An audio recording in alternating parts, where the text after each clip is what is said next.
그리한 후에 사울의 옷자락 뱀으로 말미암아 다윗의 마음이 찔려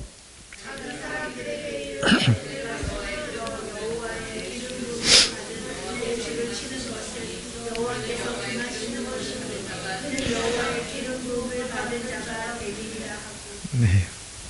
같이 읽겠습니다. 다윗이 이 말로 자기 사람들을 금하여 사울을 해하지 못하게 하니라. 사울이 일어나 굴에서 나가 자기 길을 가니라. 아멘. 네. 성경을 읽어도 앞서가시고 뒤서가시는 분들이 있는 거 보니까 자기 성격이 다 나오는 것 같아요. 네.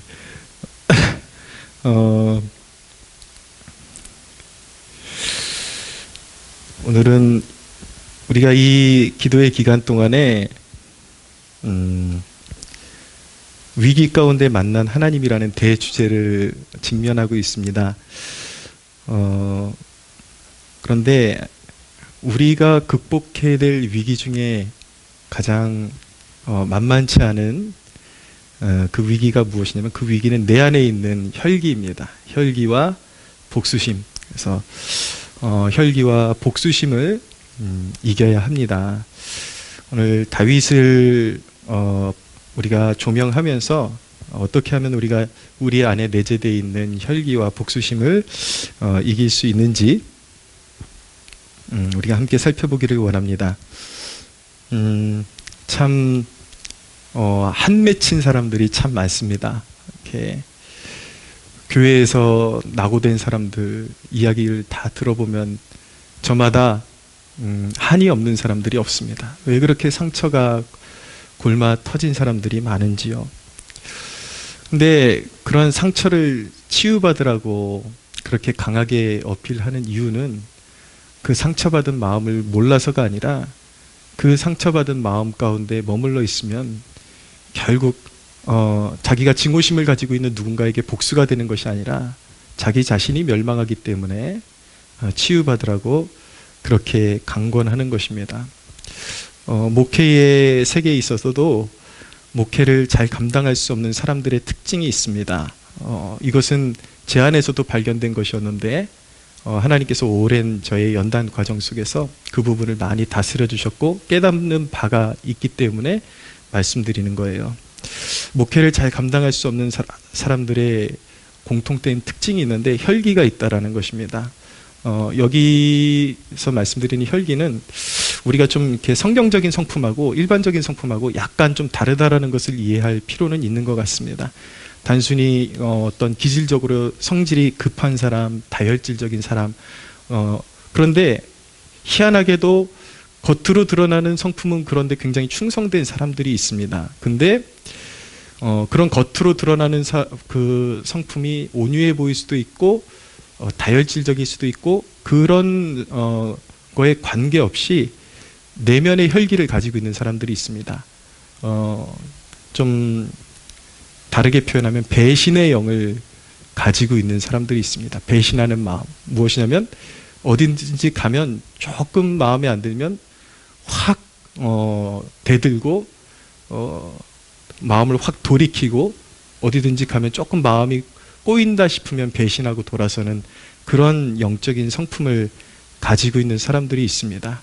근데 목회자가 그 부분에 있어서 치유를 받지 못하면 결코 열매를 맺을 수가 없습니다. 어디서도 적응을 하지 못하고 계속 돌고 도는 하나의 자기에게 저주가 되어버리는 것입니다. 목회자뿐만 아닙니다. 사회생활하면서도 이 배신의 영을 걷어내지 못해가지고 한평생 배회하는 사람들이 있습니다.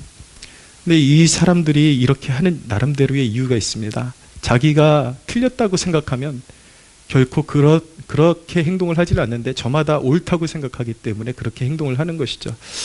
우리가 고라자손의 사건을 잘 알고 있는데 고라자손이 왜 그런 미련한 짓을 했을까요? 모세와 아론에게 대들어가지고 땅이 입을 벌려가지고 삼켜버리는 그런 비참한 저주를 받았지 않습니까? 그것을 보면은 자기 중심성의 무서움이라는 것을 발견하게 됩니다. 그 사람들이 틀린 말 하지 않았어요. 모세하고 아론한테 대들 때에 고라당이 뭐라 그랬냐면 너희만 부름받았느냐, 너희만 하나님이랑 친하냐, 이런 식으로 대들었거든요.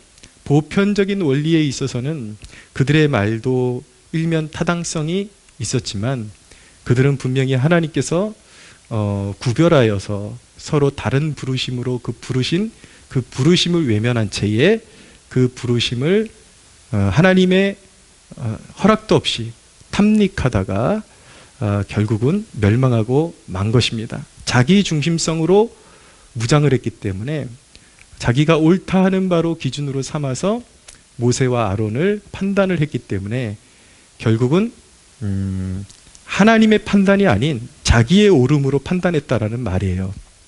그래서 그것을 우리는 또 다른 말로 자기의라고 하는데, 이 자기의가 사실 없는 사람이 없습니다. 찾아보기가 힘듭니다. 근데 우리가 신앙의 훈련을 하는 이유는 무엇이냐면 자기의를 밀어내고 하나님의 뜻을 세우기 위해서 신앙의 훈련을 하는 것이죠.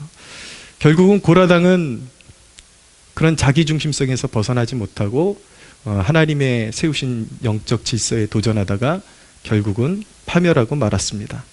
그런데 다윗의 위대함, 다윗이 신앙적으로 위대한 롤 모델이 될 만한 이유는 무엇이냐면 다윗은 합당한 상황에서도 자기 중심성을 밀어내고 있다라는 것입니다.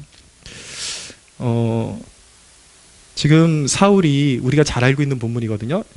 엔게디 광야에 어떤 굴에서 다윗이 숨어 있는 굴이 있었는데 마침 사울이 다윗을 막 찾아서 배회하다가 이제 볼 일이 보고 싶어가지고, 큰 일이 보고 싶어가지고 찾아 들어간 굴이 하필이면 다윗과 다윗의 군사들이 숨어 있는 굴이었습니다. 거기서 이제 뒤를 가린다라고 이전 성경에는 번역이 되어 있는데 큰 일을 본다라는 의미입니다. 큰 일을 볼 때에 속수무책이죠. 다윗에게 큰 기회가 온 것입니다. 원수를 갚을 수 있는 큰 기회가 온 것이죠. 어떻게 생각하면 다윗이 사울을 죽이는 것은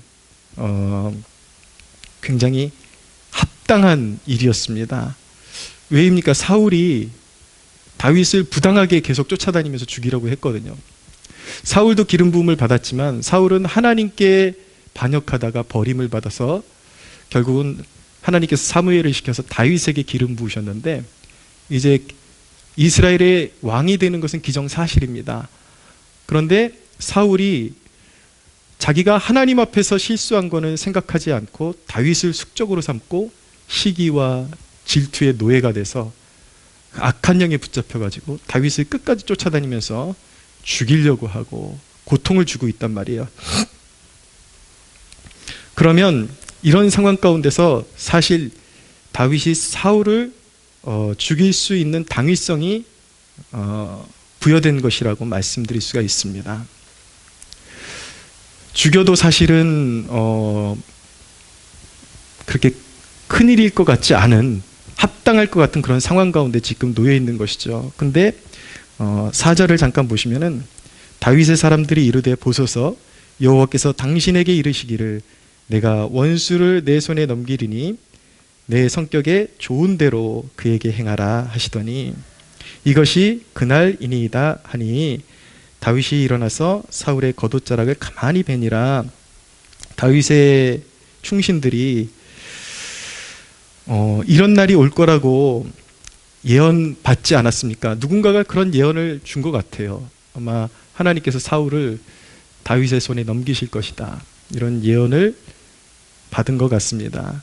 그러면 그 예언을 생각할 때, 예언을 해석할 때에 다윗에게 있어서 얼마든지 사울을 죽일 수 있는 당위성이 부여가 되는 거죠. 하나님께서 넘기신다 그랬으니까 그럼 죽여도 되는 것 아닌가, 그런 생각을 가졌을 수도 있겠죠. 그런데 바로 이 부분에서 다윗에게 어떤 선택권이 주어져 있었던 것입니다. 죽일 수도 있고 살릴 수도 있고.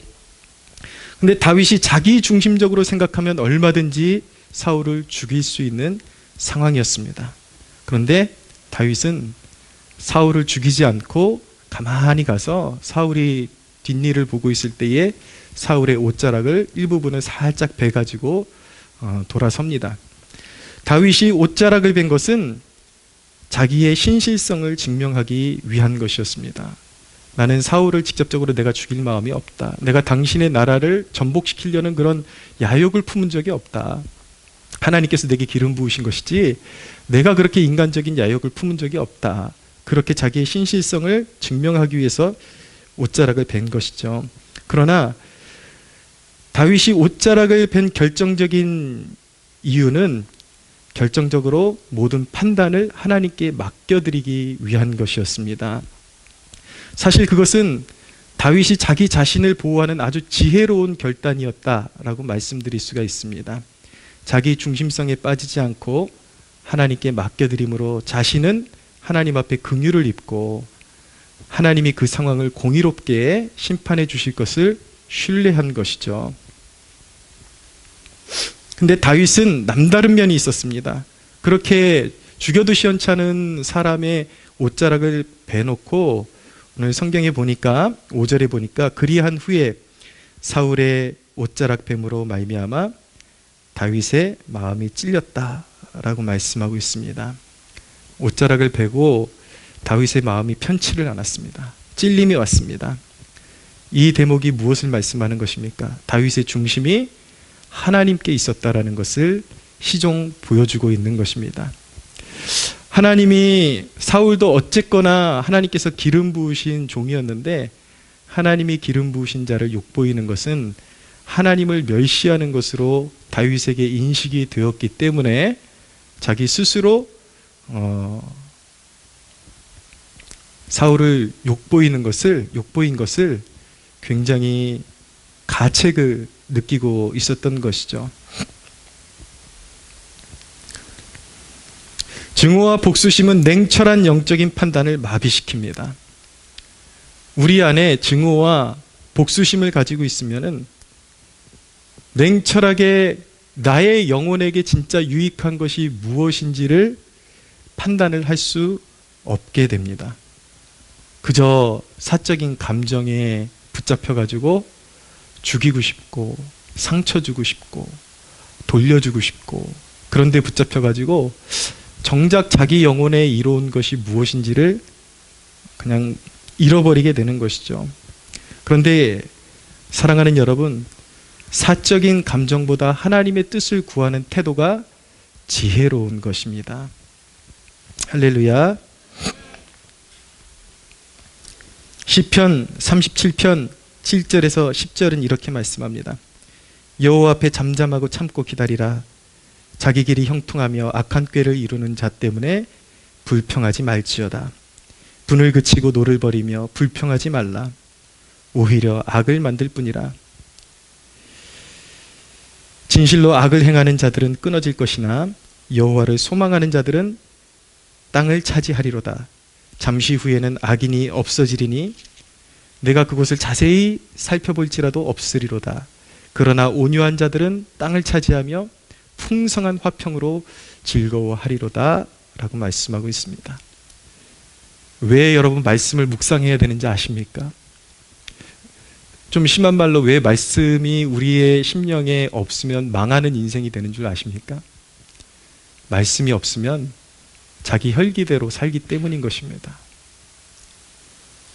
말씀을 깊이 묵상하는 목적은 우리의 혈기를 녹이고 우리의 자아는 예수님을 믿는 그 순간에 선언적으로 십자가에 못 박힌 것이지만 여전히 어떤 날뛰는 그런 아직 완전히 정복되지 않은 선언적으로는 죽은 것이지만 우리 안에 남아있는 죄성이 계속 길이길이 날뛰면서 우리를 전복시키고 모반하려고 하는 우리의 옛 자아가 있기 때문에 그것을 날마다 말씀으로 녹여내고 말씀을 통해서 십자가에 못 박을 때에 그곳에 사실은 우리의 영혼이 보호를 받고 우리의 삶이 풍요해지는 축복을 누릴 수 있게 되기 때문에 하나님의 말씀을 날마다 깊이 묵상하고 우리의 영의 양식으로 삼아야 하는 것입니다. 할렐루야. 악인은 여러분이 몸부림치지 않아도 이내 없어질 것입니다. 그것이 하나님이 정하신 이치이기 때문인 것입니다. 악인이 날뛰어도 그의 인생은 길지 않습니다. 종말론적으로 길지 않습니다. 때로는 악인들이, 또 다른 시편에 보면 오히려 악인들이 너무 잘 먹어가지고 막 너무 때깔이 좋고 빛깔이 좋고 악인은 수명도 길다라는 그런 말씀이 있는데, 인간적인 역사로 보면 악인들의 수명이 너무 긴 것 같아요. 오히려 잘 먹고 모든 일이 형통한 것 같지만 종말론적으로 그는 벼랑 끝에 서게 되고 결국은 영원한 불못으로 떨어지게 되는 것입니다. 그래서 악인은 우리가 굳이 상처받으면서 그를 막 저주하지 않아도 악인은 없어질 것입니다. 그것이 성경의 진리요 하나님의 공의로운 심판입니다. 할렐루야. 그런데 여러분이 혈기에 붙잡히는 순간 참 안타까운 사실은 무엇이냐면 또 하나의 악인이 탄생하는 순간이 되는 것입니다. 네. 그 혈기에 붙잡힌 그 영혼, 처음에는 내가 상처받았어 그러고 시작했는데 나중에는 그 혈기에서 계속 끌어나오는 그 고통을 자기 것으로 삼고 저주를 자기 것으로 삼고 그러더니만 가는 곳마다 고름을 막 쏟아내고 다니는 거예요. 좀비처럼 막 이상한 액체를 막 흘리면서 질질 끌리면서 침 질질 흘리면서. 그런 사람들 보면 너무 안타깝습니다. 네, 이거 정말 여러분 농담 아닙니다. 교회에 그런 사람들 생각보다 자주 들어옵니다. 상처로 무장하고, 이게 목회하다 보면 촉이라는 게 있거든요. 여러분들 좀 대화의 노하우를 제가 알려드리면, 어디 가서 자기가 상처받은 얘기를 너무 쉽게 그렇게 막 꺼내지 마십시오. 너무 쉽게. 그러니까 어떤 상담으로 정말 자기가 치유받기 위해서 고민 중에 어떤 목회자에게 어떤 뭐 도움을 요청하기 위해서 이렇게 솔직하게 얘기해야 되니까 알 수 있는 부분도 있지만, 어디 가는 데마다 내가 어디서 이런 상처를 받았어, 막 이런 거 다 이렇게 누설하잖아요. 저는 제 목회의 촉이 굉장히 제가 나름대로 좀 발달해 있는데, 누구하고 한 5분을 이야기하면 이 사람의 미래가 어떻게 전개될 건지 다 보입니다. 근데 거의 틀린 적이 없습니다. 왜냐면 나는 나는 이런 사건을 겪었어요, 이렇게 했어요, 이렇게 했어요, 이렇게 했어요 그러는데, 그럼 그거를 종합해 보면은 그 사람이 향후 몇 달 내에, 1년 내에 이렇게 이 사람이 전개가 되겠구나라는 걸 촉이 오는데, 좀 틀렸으면 좋겠는데 불행하게 거의 90% 이상 맞아요. 그게 무엇이냐면, 그게 공식이라는 게 있어서 그렇습니다. 상처를 받고 치유받지 못한 영혼은요, 가는 곳마다 상처받았네 그러지만 불행하게도 깨닫지 못하고 주변에 있는 사람들에게 그 상처의 고름을 다 이렇게 막 흘려보냅니다. 질퍽질퍽하게 만들어 놓고 또 거기서 상처받았네 그러고 또 얼마 안 돼서 또 튕겨져 나가요. 그거보다 더 무서운 저주가 어디 있습니까? 그래서 여러분, 내 자아를 십자가에 못 박는 훈련이 그렇게 중요한 것입니다. 상처조차도 그걸 품고 살아가면 내가 악인이 되는 지름길이 되는 것입니다. 내가 혈기에 붙잡히는 그 순간에 또 하나의 악인이 탄생하게 되는 것입니다. 사랑하는 여러분, 부디 여러분들에게 당부드리고 그리고 축복하기 원하는데, 여러분들 상처 입은 악인으로 전락하지 않게 되기를 축복합니다. 혈기와 증오와 복수심에 붙잡혀서 고름으로 가득 찬 영혼이 얼마나 많은지요. 용서를 사람들이 두려워하는 이유는 용서를 타협이거나 또 불의한 사람과 한데 섞여야 한다는 것으로 오해하기 때문인 것입니다. 그런데 여러분, 용서가 꼭 타협하는 것은 아닙니다. 꼭 악인과 한데 어울려야 한다는 뜻을 가지고 있는 것은 아닙니다. 초대교회의 중요한 교회의 영적 원리가 권징이라는 것이 있거든요. 교회를 분란하게 만드는 사람에 대해서 교회가 벌을 주는 것을 권징이라 그러는데, 때로는 교회를 보호하기 위해서 어떤 상대의 어떤 영혼에게 권징을 행해야 될 때가 있습니다. 징계를 내려야 될 때가 있습니다. 그럼에도 불구하고 교회의 건강을 위해서 그에게 징계를 내리는 그 순간에도 징계의 참된 목적은 사랑이라고 말씀하고 있습니다. 용서해야 되는 거예요. 그가 지금 악을 쏟아놓고 있기 때문에 이 공동체 내에 함께 두지는 못하지만 징계를 내리는 목적은 그가 회개하고 돌아서기를 원하는 그 용서의 마음, 사랑의 마음으로 징계를 내리는 것입니다. 그러니까 용서한다라는 것이 꼭 악인과 함께 섞인다거나 어떤 죄와 타협한다거나 그런 의미로 받아들일 필요가 없는 것입니다. 그러나 누구든지 우리는 나에게 상처 준 사람, 무례하게 행한 사람들에 대해서 상처를 내 스스로에게 쌓아놓지 않고 용서를 우리의 마음으로부터 베풀 수 있는 것입니다. 사랑하는 여러분, 용서하는 백성들 되시기를 축복합니다.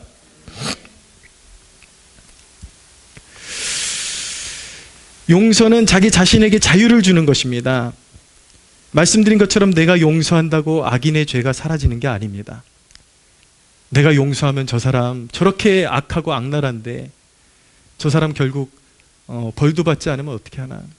우리가 그 사람을 용서할 뿐만 아니라 축복한다 할지라도 그 행실을 고치지 않는 영혼은 결국은 벌을 받게 되어 있습니다. 심판을 받게 되어 있습니다. 우리가 용서한다고 악인의 죄가 사라지는 것이 아니기 때문인 것입니다. 하나님은 반드시 악인을 심판하십니다. 그래서 예수님은 십자가에서조차도 용서하기를 원하셨습니다. 저들이 하는 일을 알지 못하니 아버지여 용서하여 주옵소서. 예수님께서 상처를 안고 죽으신 분이 아니라 용서의 마음을 안고 십자가에 죽으시고 부활하셨기 때문에 우리 주 예수 그리스도는 세상에 생명을 흘려 보내는 구주가 되실 수 있었던 것입니다. 할렐루야. 예수님께서 마지막 십자가에 달리면서 이를 갈면서 운명을 하셨다고 생각을 해보세요. 그분이 부활하시고 나서 얼마나 참극이 벌어졌겠습니까? 예. 인류는 구원의 목적을 향해서 달려가는 것이 아니라 신을 못 박은 자들, 그 배역자들에 대한 참극이 난자하게 벌어졌을 것입니다. 그러나 길이 참아주시는 이유가 무엇입니까? 용서하기를 원하시기 때문에, 사랑을 베풀기를 원하시기 때문에, 그 예수님의 목적이 심판하는 것보다 구원하는 것을 기뻐하시기 때문에. 할렐루야. 다윗이 하나님의 마음에 합한 사람이라는 것도 아마 이런 주님의 마음을 소유했기 때문일 것입니다. 사울을 직접적으로 처단하지 않은 것도 아마 다윗의 마음 가운데 깊은 성령의 감화가 있었기 때문에 그랬을 것입니다. 우리가 기억해야 되는 것은 항상 주님 앞에 나 또한 용서받아야 할 존재임을 기억해야만 하는 것입니다. 우리는 주님 앞에 용서받아야 될 존재지, 우리가 누군가를 그렇게 피도 눈물도 없이 판단할 수 있는 그런 자격이 있는 존재가 아닙니다. 그래서 누군가를 생각할 때 내 혈기를 있는 대로 다 쏟아내면 주님도 우리를 긍휼히 보시지 않을 것입니다. 사랑하는 성도 여러분, 주님의 보혈로 씻김을 받고 주님이 여러분들의 모든 억울한 상황을 판단하시도록 여러분의 중심에 모시는 축복이 있기를 축원합니다. 우리의 혈기를 벗어버리기를 원합니다. 오직 보혈만이 정답입니다. 오직 예수님만이 우리를 영적으로 자유케 해주실 수가 있습니다. 세상 사람들을 바라보는 것이 아니라, 상처 주는 세상을 바라보는 것이 아니라, 오직 나를 위해 죽으시고 부활하신 예수 그리스도를 바라볼 때 우리는 영적인 자유함을 누릴 수가 있습니다. 그분 앞에 나아가 긍휼을 구할 때 우리는 씻김을 받을 수가 있고, 혈기가 그분의 성령의 감화로 말미암아 녹아질 수 있는 것입니다. 사랑하는 여러분, 세상의 헛된 그런 복수심, 혈기에 붙잡혀서 여러분들의 정금과 같은, 주님은 우리의 한평생 방황하던 인생이라 할지라도, 아주 우리의 인생에 남은 짧은 기간이라 할지라도 풍성한 열매를 맺게 해주실 수 있는 분이라는 사실을 믿으십니까? 할렐루야. 그러면 여러분들에게 남아있는 그 소중한 시간들을 고름을 쏟아내면서 살지 마십시오. 그렇게 결단하십시오. 열매 맺기 원합니다. 하나님, 고침받기 원합니다. 내 영혼이 회복되기를 원합니다. 주님이 용서를 베푸셔서 세상에 생명을 흘려보내는 구주가 되신 것처럼 우리 안에 용서가 자리 잡고 주님의 생명을 흘려보내는 축복의 통로로 쓰임받게 하여 주옵소서. 사랑하는 여러분, 성령의 능력으로 혈기를 벗고 관대함을 품는 복 있는 하나님의 자녀들 되시기를 예수 그리스도의 이름으로 축원합니다. 우리 하나님께 영광의 박수 올려드리겠습니다.